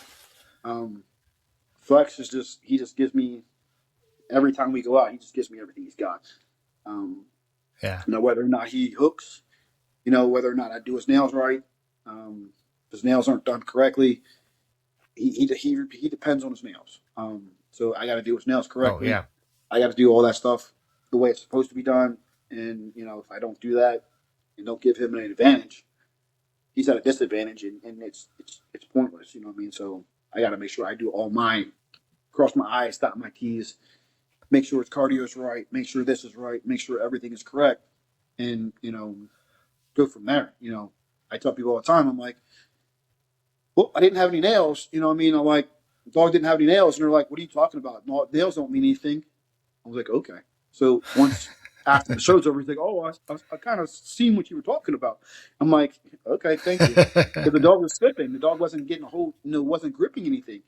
And it was just slipping. I'm like, what am I supposed to do? I mean, he broke every nail, you know, excuse me, because we went to 4 different nationals last year. And the one male that I had, Hater, ADBA nationals, he broke 6 nails at Oh, his last pull, So, and that's why I got second, because on his last pull, I broke 6 nails, and the next pull after that, he was just slipping. He couldn't get it moving. And I'm like, okay, well, yeah. I can't blame the dog. He's trying. I just don't have any nails. And you know, Flex's brother beat him. Flex's brother, the Jamie, what is her name? Shoot, um, Joni Alvarez has. That's Flex's brother, Pac. So Flex's brother Okay. beat him. Yeah. Flex's brother beat him. Flex's brother beat my dog because he really didn't have any nails. I'm not making excuses. He beat me. You know what I mean? She beat me. It's no ifs, ands, or Yeah. buts. Um, but 3 nationals later, I'm still trying to pull the dog. ADPA, UPF, APA. I'm still trying to pull the dog, and he has no nails. You know what I mean? Like, I ran those dogs ragged last year. Like, Flex, Hater, Wow, Apex, all those dogs got ran ragged last year. They went to 15 Yeah. shows. You know what I mean? They, you know, uh, Flex, ace of ace. Apex, ace of ace. Yeah. Hater's ace. Wow's an ace. So all those dogs, even Snoop, I mean, he got ran a little bit. All those dogs got ran so much that they didn't really have anything left at the end of the season. You know what I Oh, mean? So I'm a little bit more conservative this year. I'm yeah. not going to do as many shows. So, I mean, I do have like 10 shows. Well, I have one show coming up in Virginia, one show and 2 shows in New York. So I got about 3 different shows coming up. So we'll see how that goes. I mean, I just need to make sure I do everything correctly. I mean, I know that Yeah. uh, I don't want to overdo it. And right now is the time where I got 3 months, 4 months before nationals. I need to make sure I do everything correct in that little bit of time that we have. So like I said, I know Yeah. I gotta build him much. A bullseye on my back, so I gotta do Yeah, for I sure. gotta do everything correctly. Yeah. So how many weeks do you prepare for nationals? Normally between 8 to 10. If I haven't done anything, it'll be 10. But if I got a little bit of conditioning on them, it'll be 8. Yeah. Um, so I mean, but my puppies, like I tell people with puppies, with my puppies, I work, you know, 7 days a week up until they're 9 months old, and they get work. So I'm more focused on the puppies now than I've been with Flex or with Wow or with any of the other dogs. I mean, I have 3 pups. One that's 10 months old, one that's getting ready to turn 9, and then I got a 7 month old. So Yeah. I mean, my 7 month old is a Flex daughter, which I mean, I've been focused on her right now. The other 2 are decent. I mean, they've put to the point where they know they're not supposed to do anything wrong. I've been focusing on, again, my pups. People are like, "Why do you focus on the puppies? Why don't you focus on your big dogs?" I'm like, because my puppies are my future. You know what I mean? Like, the pups are Yeah. the future, and my big dogs have already proven. Like, Flex has already proven he won 2 national championships last year, so he's already proven himself to me. Will he? Can he win possibly 2 more this year? Of course. Um, it's just me putting time in. You know what I mean? So Yeah. with that being said, have I put enough in? I don't know just yet. For nationals, no, I haven't put enough in for nationals. Have I put enough Oh, in to go win some shows? Of course I have. You know what I mean? to go pull and go enjoy ourselves and like that. He has enough in him to pull 5 pulls in a weekend. You know what I mean? And pull and win his class, or even win more Yeah. play pull. Just you know now it's like I have the presser, I have his sister, and I have his daughter. You know what I'm saying? So where do I keep pulling him? I've trained him. He's conditioned. He's ready to go. You know what I mean? He can go to a Yeah. pool and win. There's no doubts in my mind. He can go to a pool and win.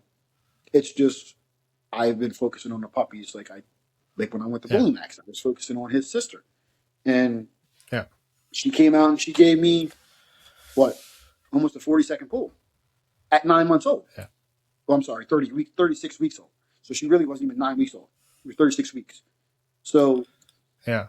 with that being said, I was focusing on the pups, and that's what I do, just to make sure my puppies, when they come out, they know what they're supposed to do. My big dogs, Yeah. I just have to condition them. I don't have to train them. I have to train my puppies. No. You know what I mean? The big Yeah. dogs, they know what they're Yeah. supposed to do with their conditioning them, getting them ready.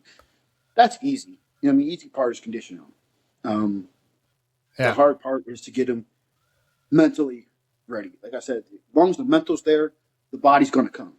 You know what I mean? So Yeah. I'm not concerned with the uh, the conditioning part of it. I'm more concerned with the training part. Um, Once the Yeah. training's there and the foundation is there, then becomes the conditioning. You know what I mean? Okay, Yeah. we need to do treadmill 30 minutes. We need to do some track work. We need to do some field work. We need to go back to treadmill. You know what I mean? So, um, do I do slap mill or do I do carpet? You know what I mean? On the day that I need to do carpet, I run the carpet mill for strength and endurance.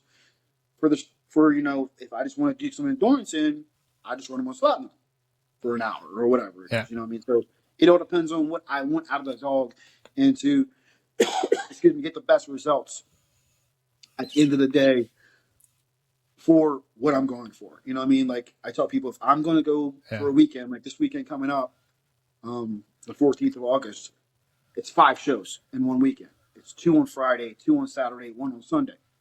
So I have to have enough cardio. Wow.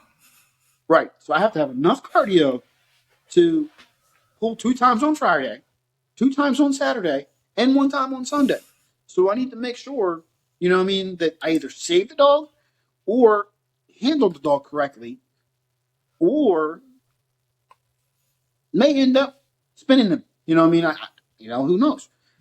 Or I may come out and just wait until everybody else goes out and pull the dog. I've done that before too. I've waited like Yeah. UPS Nationals. Whoa, I waited until 125% of her body weight before I even brought the dog out.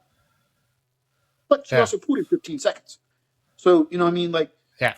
I know my dog better than anybody else. Trust and believe, I know my dogs. And if you don't have that faith or that confidence in your dog to be able to wait or to be able to, okay, now's my time to come in, or I'm gonna, come in and pull and then wait, come in and pull and wait. You can do that too. But me personally, I'm gonna wait as long as I possibly can before I bring a dog in. Um, Yeah. I'm just that's just me. It's what I've been doing and it's worked. Um, have it Yeah. has it gotten me? It's gotten me once. It got me once in Oklahoma this year, waiting too long. But it got me. It's my fault. It wasn't the dogs. Flex did a no pull. It's my fault. It wasn't the Yeah. dogs. Can't blame the dog. Brought him in too late. Didn't do his nails right. It's my fault. Not with the dogs. Um, I have to, I got to swallow my pride and swallow my ego. It was my fault. It wasn't the dogs. People can't Yeah. say that. People are like, oh, it's the dog's fault. No. No, it No. wasn't the dog's fault. Yeah. It's not the That's dog's a really fault. hard thing. Yeah. That's a really hard thing for a lot of people to say, that it's their fault and not the dog. Yeah, it's Yeah. never the dog's fault. Honestly, my dogs, the way they're conditioned, the way they're trained, I've screwed up, and my dogs have covered me every time I've screwed up. So Yeah. with that time, he just couldn't. He was standing there. He never quit. He never stopped. I stopped him. He never quit. at one time did he ever quit? No, he just couldn't get a grip on the carpet. So that's my fault. Yeah. It wasn't the dogs. I mean, I didn't do his nails good enough, and it is what it is. I mean, okay, Yeah. I screwed up. I mean, it's handler error. Wasn't blaming the dogs Yeah. whatsoever. I wasn't mad at him either. I wasn't even mad at him. I was disappointed in myself more than I was disappointed in the Yeah. dog. You know what I mean? Like I'm like I know better. You know what I mean? I know better than do that. But I was also I'm not. I was also more focused on other people's dogs. I was training another dog, and I Yeah. was more focused on that dog than I was Flex. And that's my Yeah. that's my fault. It wasn't Flex's. It wasn't the dogs. It wasn't any of the dogs' fault. It was my fault. I was distracted, and I blame me, Yeah. not the dogs. You know what I mean? So that's one big thing that I can say is I take in consideration, like I tell everybody, um, be fair to the dog will be fair to you. So Yeah. For if sure. you're fair to the dog will be fair to you. And if you don't put in the work, you're not there mentally. None of that stuff. If you're just off one slight bit, something has to give. Whether it's the dog not pulling correctly, you slipping, you falling, whatever. I mean, I've seen people literally do what I do, turn and burn, and miss the hook, and the dog drug the female down the track. So I mean, I've seen it all. Over the last 20 years, I've seen a whole lot of crazy things, and I mean, it is what it is. And if one slightest Yeah. mistake, I mean, can cost you some rug burn. Yeah. Literally. Yeah. Yeah. Yes, literally. Yeah. That's super nice. Yeah. It's But it's yeah, I uh mean, it, it's a hard sport in many ways. Yeah. but Awesome. physically, Awesome. I yep, yeah. physically, Yeah. emotionally, and Continue. mentally, Continue. it's physically, emotionally, and mentally, it can be a rough sport. Um, if you don't, if you have a passion for it, then it's a rough sport. If you don't have a passion for it, it's not. I mean, it's a lifestyle. Yeah. It's depends on what you want to do with your life. Most people don't. Most people don't have this as a lifestyle. It's more of a hobby, and the ones that have it as a lifestyle are the ones that you can see how much time they put in, how much effort they put in, um, training other people's dogs. I mean, they're you know trying to get other people to be on top game where they are, which I mean that's yeah, it may cost other people money and boost their money up, but it is what it is. But you're getting their knowledge, so I mean that's the biggest thing is Yeah. spreading the knowledge, but you know what at what cost? I mean, me, I'm Yeah. not here to make a huge amount of money. Will I help people? Will I train people's dogs? Will I, do all this, and this? Yeah, but I'm not going to costume you an arm and a leg. You know what I mean? I'm just not that person. No. It, You know, I've trained people for free. What I mean? Honestly, yeah. I've trained two people for free. You know, which like Yeah. one I can't say for free, but the other one I can say for free. Uh, I mean, Erica, I trained Erica, and I trained Yeah. Katia. You know what I mean? I've also trained. Well, I started training her. Alicia from shoot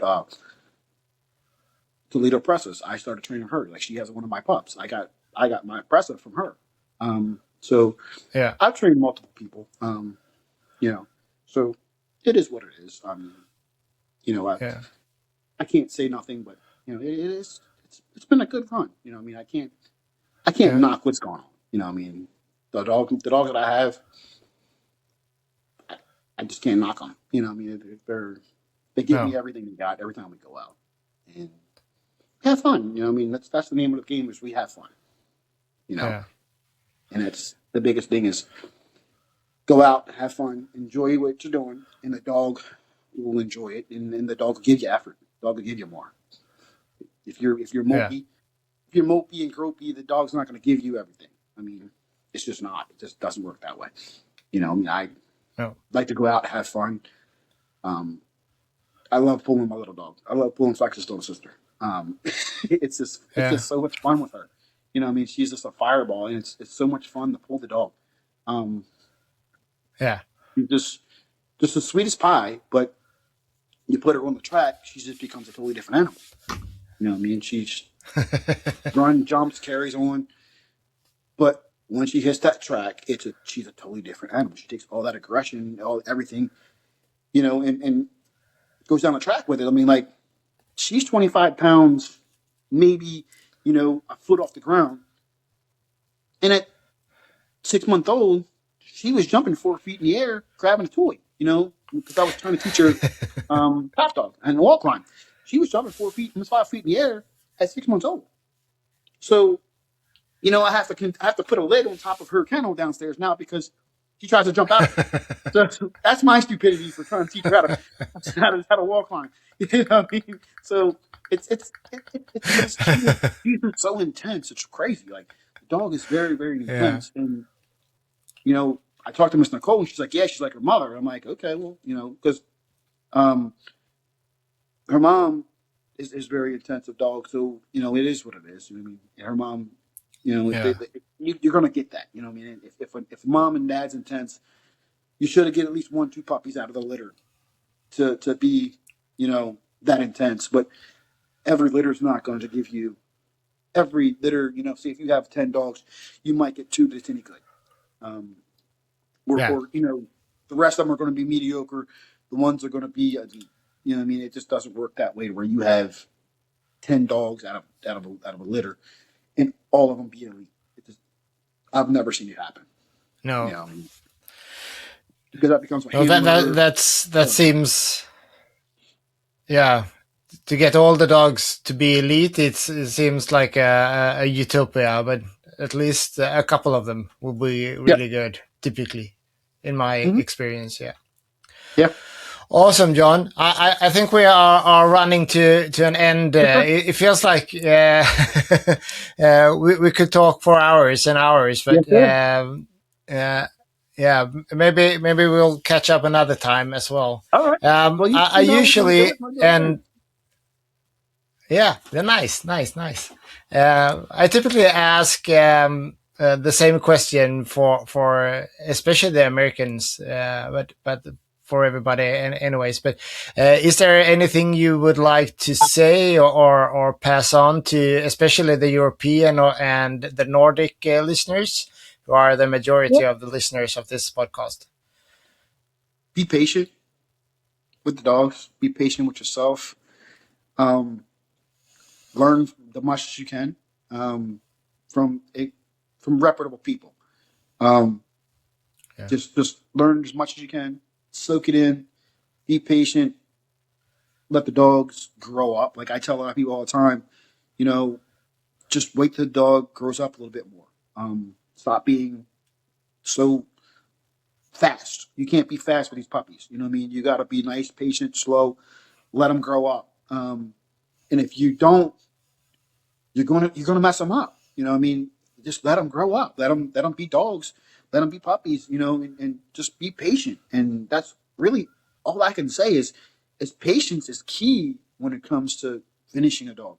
Um, is being very patient with the dog. yeah, If you're not, you try to rush it, you could potentially mess the dog up.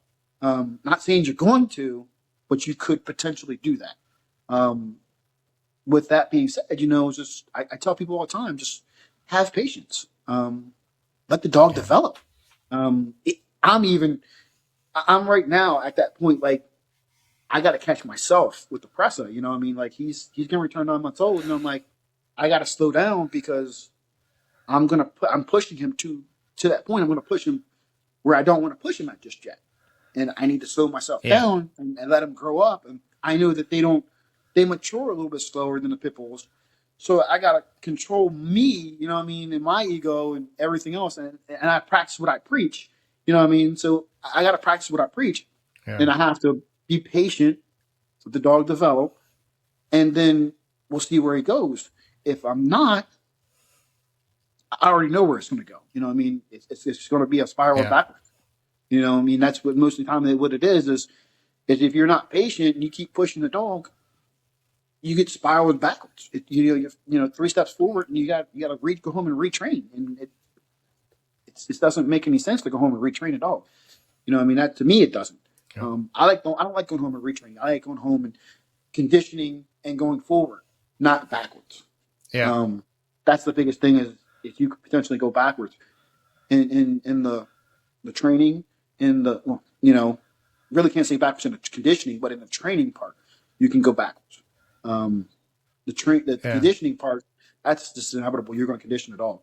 Um, but the training and the dog being able to, okay, I'm not going to quit. I'm going to keep giving you everything I got. That comes with patience.